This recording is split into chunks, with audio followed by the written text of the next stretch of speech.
Hello Capricorn, Sun, Moon, Rising, and Venus signs. Kamusta po kayo? Sana po nasa mabuti kayong kalagayan.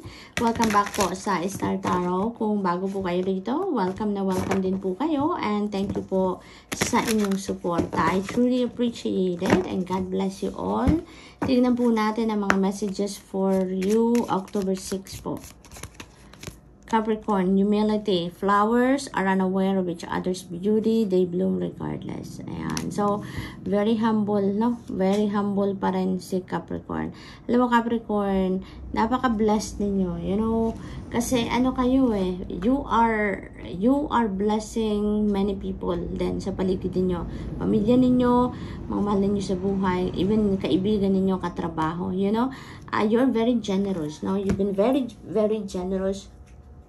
You've been sharing what you have, no? Plus, napaka-humble ninyo, no? Kaya naman lagi kayong binibless ng Divine Universe with different things, with different situations, na talagang you would be able to bless other people then. Because you are very compassionate, you're very humble sa kahit anuman ang blessing na dumadating sa inyo. Hindi ninyo yan ipinagmamalaki, hindi ninyo yan sinasarili, you are sharing it with other people. So what else? Idle hours, take some time out to lie on the emerald grass. Sorry. Ay, nakakaloka. So, ayun, Capricorn, maybe you never have time lately para magpahinga, no? Para mag-meditate, para mag-prayer mode. Kaya, yan ang panawagan sa inyo ngayon. Mag-spend time kayo ngayon with nature, mag-spend time alone kayo kahit sa loob ng bahay, kahit saan man, mag-spend time kayo para sa sarili ninyo, no?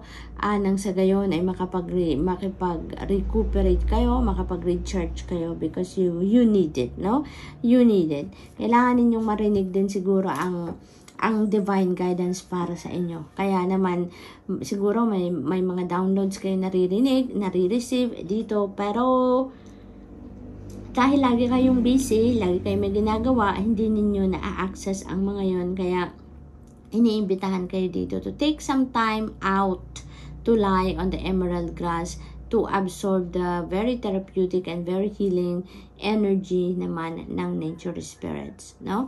So, kung may access lang kayo, why not? But if not, no? Stay home, magmuni-muni kayo, di ba? You can do that. Mag-meditate kayo. We have Weaver of Challenges. Ayan. So, maaring ang iba sa inyo dito, at this time, hindi ninyo ma-express ang sarili ninyo. Hindi ninyo ma-express kung ano talaga ang nasa isip ninyo or ang nasa dibdib ninyo. Kaya itong panawagan sa inyo ni Weaver of Challenges sa ngayon. Ano? Speak your truth. Capricorn, speak your truth. Wag ninyong pigilan ang katotohanan, no? Wag ninyong pigilan ang sarili ninyong damdamin, isipan na mailabas ninyo. Kasi kailangan ninyo yan. Maaring may mga transactions kayo ngayon, may mga important conversations kayo ngayon, maaring may mga negotiation din ng iba sa inyo ngayon. And very important na ma-express ninyo ang sarili ninyo, ang saloobin ninyo, no? Dahil maaring yan ang magiging susi, no? Para sa tagumpay ng inyong negosasyon, ng inyong mga pag-uusap, 'di ba? Maaring ang nasa isip ninyo, ang nasa dibdib ninyo, maaring yan ang kailangang marinig ng mga taong kausap ninyo para sa ikakabuti ng lahat, 'di ba? Kaya wag kayong matakot, wag kayong ma-shy, wag kayong mahiya, no? Nasabihin, no? Put your thoughts, put your feelings into words, no? Nang sa gayon, maayos ang pagkikipag-usap ninyo. Nang sa gayon, marinig ng mga taong kaharap ninyo, kausap ninyo kung ano ang dapat nilang marinig from you, no? Capricorn, this is also an invitation for you, no? Na make sure that you are communicating clearly, you are communicating effectively, no? Dahil maaring yan talaga ang magiging susi para sa ikakatagumpay ng iyong mga pakikipag-usap sa ngayon. Okay? We have Child of Boons. Ayan, there are beautiful news coming in dito. May mga impormasyon, balita na parating sa inyo dito na related yan sa money, career, and finances ninyo. No? Maaring meron ditong siguro iba sa inyo may in-apply ang trabaho, ganon, or may in-apply ang posisyon sa kumpanyang pinagtatrabahuan ninyo, no, or somewhere, and maaaring makatanggap na kayo ngayon ng tawag, makatanggap kayo ng sulat, no, ng notice na maaaring kayo itanggap na, or maaaring ino-offera na kayo dito ng job offer, 'di ba? Or maaaring for interview ang iba sa inyo, maaaring iniimbitahan kayo for interview, so maaaring ganon. Maaari din na this is loans, no, na maaaring ma-approve na sa inyo, maaaring may update na sa inyo na for approval na ang loan ninyo, or maari din na merong ina-acquire ang iba sa inyo dito na Capricorn, property, no? Maaaring may binibili kayong property, maaaring nagbigay kayo ng offer, maaaring nakipag-bidding kayo, and maaaring kayo ang nanalo. Kaya maaaring mabigyan na kayo dito ng notice na i-award or i-award na sa inyo yung property na binibili ninyo. So, maari din may mga contracts dito na pipirmahan ng iba sa inyo, Capricorn, okay? So, and when you are signing contracts, napakahalaga, Capricorn, na lagi ninyong i-review from top to bottom, left to right, ang bawat titik na nakasulat dyan sa kontrata na yan, ano? Yun din ang reminder sa inyo dito. So, we have Keeper of Boons, holy moly, Capricorn, napakaganda. Napakaganda nito. Napakaswerte. You will be surrounded with wealth. You will be surrounded with kayamanan, prosperity, and abundance. This is a very abundant and prosperous time for you, Capricorn. So, may mga blessings na parating dito, financial blessings. Maaring si Child of Boons maghahatid din ito ng impormasyon sa inyo na pagkakaperahan ninyo, no? Maaring ito talaga ay maaring maghatid sa inyo ng balitang napakaganda that is going to bring you financial success, no? Maaring may sitwasyon dito na ibabalita sa inyo or i-offer sa inyo wherein ito yung magbubukas ng pinto para sa inyong financial success, Capricorn. Kasi si Keeper of Boons, tignan niyo, napapaligiran ng mga crystals, diamonds, no, mga kayamanan. Kaya maaring ganon ang ganap ninyo, Capricorn, ngayon. Maaring you will be surrounded with wealth talaga, with opportunities na maghahatid sa inyo ng financial gain, ng additional wealth, Capricorn. Kaya good luck. So that's all I have for you for today. I hope nakatulong ang mga mensaheng ito in some way. Thank you for watching. Love and light. Namaste. Hello Virgo, Sun, Moon, Rising, and Venus signs. Kamusta po kayo? Sana po ay nasa mabuti kayong kalagayan. Welcome back po sa Star Tarot. Kung bago po kayo dito, welcome na welcome din kayo. And thank you po sa inyong suporta. I truly appreciate it and God bless you all. Tignan po natin ang mga messages ninyo for October 6.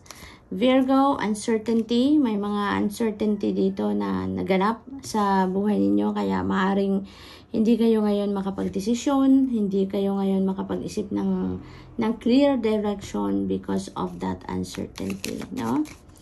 What else? We have flow. Ayan, just go with the flow as water trickles down the stream. Do not hurry. Ayan, wag din naman kayong magmadali ngayon, Virgo. No, you just need to be very patient sa ngayon and just go with the flow. Kung saan kayo dalhin ang agos ng buhay, go with it. Maging lang kayo, maging adjustable, no? Maging adaptable and flexible kayo sa mga ganap ngayon sa buhay. Because it feels like to me, no, na even if there are uncertainties, kaya hindi ninyo mahanap ngayon ang direction na pupuntahan ninyo regarding a situation. Kaya na lang kayo, ino-offer nyo na lang yan sa Panginoon, no? You're just going with the flow. You are surrendering your concerns, you're surrendering your situation sa Divine Universe ngayon, no? At kung ano ang plano sa inyo ng Panginoon, doon na lang kayo, no? Yun ang akin na pick up dito for some of you. So just go with the flow. Dahil totoo naman, 'di ba? Pag sumusunod na lang tayo sa agos ng buhay, sumusunod tayo sa divine guidance, kung saan tayo dalhin nito, then mas nagiging maayos ang lahat, no? It's just things are unfolding organically, no? Wala tayong control, wala tayong ipinagpipilit, wala tayong sinisiksik, di ba? Walang ini-insist. Let's just go with the flow and everything is just will go smoothly, no? Running smoothly lang ang lahat ng bagay-bagay dito when we are surrendering. We have 10 of Wands. Wow, napakaganda. You'll be surrounded with wealth, Virgo. Napakaganda. Ano to? Maaring inheritance ito. Malaking inheritance ang maaring dumating sa inyo. Maaring pinag-uusapan na yan ng pamilya, no? Na inheritance na yan. Maari din naman na this is family business na pinag-uusapan ng iba sa inyo. For others of you, this could be nagsasaya ang bawat isa sa pamilya because you know na you've reached the point na ngayon na nakapag-save na kayo, nakapag-ipon na kayo, you have enough money to support yourself for the future and your loved ones, no? So parang yun ang ikinakakasaya ninyo at ng inyong buong pamilya because you know, no, na financially stable na kayo. Maaring ano na kayo ngayon, talagang nakapag-ipon na, no? Nakapag-ipon na kayo ng para sa inyong financial future. So, napakaganda lang. Kaya masaya ang pamilya. Everything that you need, no, right now, nandiyan na. No? Kung anong pangangailangan ninyo, nandiyan na sa inyong harapan. Kaya, walang kulang, no? Walang kulang sa ano ninyo, walang kulang sa pangangailangan ninyo. Lahat ng kailangan ninyo ay nandito na. So, kaya masaya kayo. So, we have the Lovers. Ayan, napakaganda rin. Related din ito siguro dito sa uncertainty na mayroon kayong decision making na kailangan gawin, but yung decision making na din ito, hindi din kayo makapag-decision pa rin, diba? Kasi may kulang pa na information. So you may need to think it through, diba? Mag-focus kayo, magmuni-muni kayo and listen to your intuition nang sa gayon makapag-decision kayo, no? Nang maayos, maganda, no? Kasi ano to decision making ito related to your relationships. Maaring love and romantic relationship related ito, or maybe relationship ninyo with your family members, or relationship ninyo with a friend, no, or relationship ninyo with a colleague or a business partner. Maaring ganun ang situation dito. But whatever the case may be, no, kung ano man ang kailangang pagdesisyonan dito with your relationships, you need to think it through. You need to think it twice or thrice, no? Because kung ano man ang desisyon na magagawa ninyo dito, that will affect the course of your life, no? That will affect your relationship in general as well, no? Kaya pag-isipan mabuti. Always prioritize yourself dito, your happiness, no? And also, maaring ang iba sa inyo, Virgo, you know, this is a time for love, no? Romance is in the air for some of you.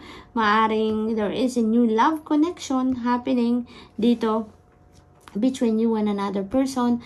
Maari din na you are leveling up your commitment with your person. Maaring meron na ditong pag-engage. Maaring meron ditong pag-aasawa na, may marriage, may wedding na upcoming. Maaring may mga ganon. So, yun, love is in the air for some of you dito, Virgo. So, good luck. We have Child of Spells. Ayan. So, there is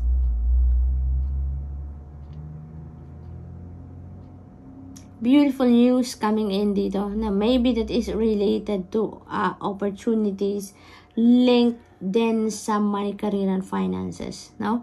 Maaring ano to, maaring offer ng trabaho ito na maaring mabalitaan ninyo sa ngayon, that is going to bring you abundance, prosperity, and good luck, no, Virgo? So yun din ang akin napipick up dito for some of you. So good luck, and that's all I have for you for today. I hope nakatulong ang mga mensaheng ito in some way. Thank you for watching. Love and light. Namaste. Hello, Taurus, Sun, Moon, Rising, and Venus signs. Kamusta po kayo? Sana po nasa mabuti kayong kalagayan. Welcome back po sa Star Tarot. And kung bago kayo rito, welcome na welcome din po kayo. And thank you po sa inyong suporta. I truly appreciate it and God bless you all po. Tingnan po natin ang mga mensahe ninyo for October 6. We have adventure. Ayan. Live wild and free, Taurus. Parang ano dito ngayon si Taurus, si YOLO, no? You only live once. Kaya, mag-adventure na kayo. Live wild and free. Ayan. So, maaring ano to, literal na adventure ito, Taurus. Maaring iba sa inyo talaga is going to travel dito to a place you've never been to, no? Maaring iba sa inyo dito gagawa ng mga bagay na you've never done before, no? So, maaring literal na adventure ito. Napupunta kayo sa mga lugar, maaring ganun. Or, maaari din na this is adventure in terms of pagpipili din ng inyong karera, no? Or trabaho, maaari din ganun. Yung you've never tried it before, yung totally different mundo para sa inyo na you are going to try. So, maaaring ganun din ang sitwasyon dito. What else? We have grounded and keep to your roots and stand taller than the trees. Ayan, Taurus, ang iba sa inyo dito nangangailangan ng reflection. Kaya nangangailangan ng pagmuni-muni, pagsusolitude, ano? Maaaring kayo, pagod kayo, masyadong siguro marami kayong ginagawa lately, marami kayong inaasikaso lately, and you have never done meditation, or you've never done pagpapahinga, no? Taurus, kaya maaring may mga imbalances na nangyayari na dito sa buhay ninyo, no? May mga stress na siguro kayong nararamdaman. When there is stress, there is imbalance. Kaya maaring ganun ang sitwasyon. Kaya you need to take a step back muna, no? Step back muna kayo ng konti doon sa kung ano ang nagpo-cause ng stress sa inyo, or kung ano man ang kung ano yung kumukuha ng inyong lakas, energy, yung mga ganun. Step back muna kayo ng konti dyan at magpahinga kayo. Okay? You need to ground yourself so that you can bring the balance back in your life. At nang sa gayon, mas makakapag-concentrate kayo, mas makakapag-isip kayo, magkakaroon kayo ng clear direction sa mga ginagawa ninyo, yung gano'n. Mas magiging productive kayo when you are rested, when you are grounded. Okay? So, ayan, napaka-importante na mag-recharge kayo, Taurus. What else? We have Ace of Visions. Ayan, napakaganda, napakaganda. This is a new beginning energy, Taurus, kaya meron ditong pagbabago, no? May mga bagong sitwasyon, bagong experiences na papasok dito sa buhay ninyo. Around this time, there are new blessings coming in din dito. Kaya napakaswerte ninyo, napakaganda ng sitwasyon na to. Dahil divine blessing ang parating, Taurus. This is divine blessing. Ito yung mga blessings na maaring pinagdadasal ninyong dumating. Maaring ito yung mga bagay na parating sa inyo na kung ano ang kailangan ninyo, no? Yun ang ipapadala sa inyo. Ito yung mga bagay na kailangan ninyo at this time, Taurus, no? So, this is really beautiful, no? Si Ace of Vision. This is support from the divine universe, dahil itong kailangan ninyo ngayon, yun ang parating sa inyo. So, this could be anything, no? This could be anything, depende sa inyong sitwasyon. Maari din ang iba sa inyo dito, this is love, no? Maaring this is new love and romantic relationship na parating, na bago. Maaring din ganon. Maaring this is a financial opportunity. Maaring this is financial blessings. Maaring this is good health. This is a spiritual growth, spiritual development. It could be anything, Taurus. Kung anong kailangan ninyo, that is what is coming your way sa ngayon. Kaya napakaganda lang nito. Kaya maraming pagbabago ang magaganap. May mga shifts dito na mangyayari sa buhay ninyo. And magiging masaya kayo ngayon. You are going to be overflowing with joy, no? Happiness. Talagang sobrang magiging masaya kayo sa mga blessings na parating na ito sa inyo, Taurus. What else? Child of Spells. Ayan, tignan ninyo. Excited siya, natutuwa siya because this is also good news coming in, no? This is good news coming in, and maybe this is very magical na balita. Kaya, meron din ditong magandang ganap, no? And it feels like to me, this is an opportunity for related sa money, career, and finances, no? This is something na maaring pinapangarap ninyong trabaho or career, no?